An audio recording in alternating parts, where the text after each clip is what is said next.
This is the craziest thing I've seen. A little after 7:15, an officer was responding to a call headed south on Vine Street. I seen the car come down. Police officers filled the street trying to figure out how a pedestrian got hit. I seen a police car coming down the top of Vine at like 70 miles per hour, and it smacked the lady so hard to where it went in the sewer and the tire came up, and that's when the sirens came on. Police don't know if the 37-year-old was jaywalking or using a crosswalk.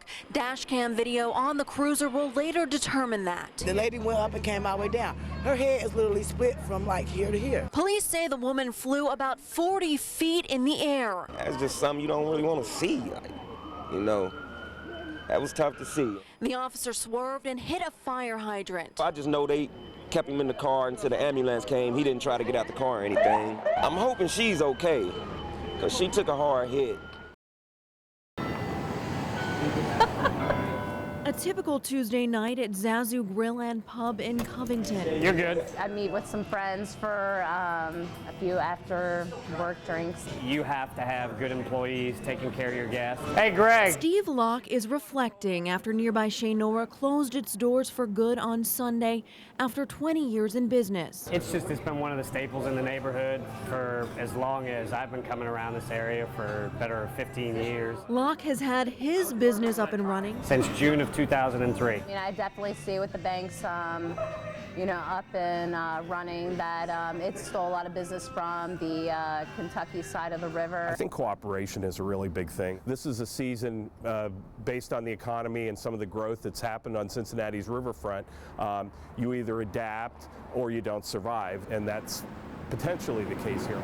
Covington's economy has been on the decline since the recession in 2008. Another beer? And business for Locke has dwindled a little with the tough times and growing competition. It just depends on, how much effort you want to do to make your place stand out. This is your favorite place? Why Stephanie Swafford drives all the way from Westchester to meet her friends here.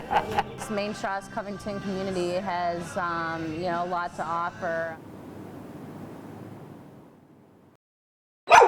The Butler County Animal Friends Humane Society has been Dee's new home since September 27th.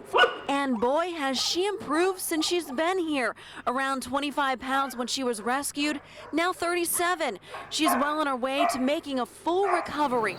But it was a different story when the Butler County dog warden found her here in the backyard of this home on Navajo Street, left to die. To the point of emaciation where it wasn't even able to use the restroom. It had water. The water was green. It did have some sprinkling of dog food on the ground. It's sad. Neighbor Lisa Long didn't even know Dee existed until she heard a bark. Whose dog is that? And then, I don't know, it was maybe around, 10, 11 o'clock that morning. I came out and I saw the dog warden and they were bringing her out. You saw nothing but ribs. It was like a skeleton. Bert Brashear lived here. The dog warden says he abandoned the home and left little Dee behind.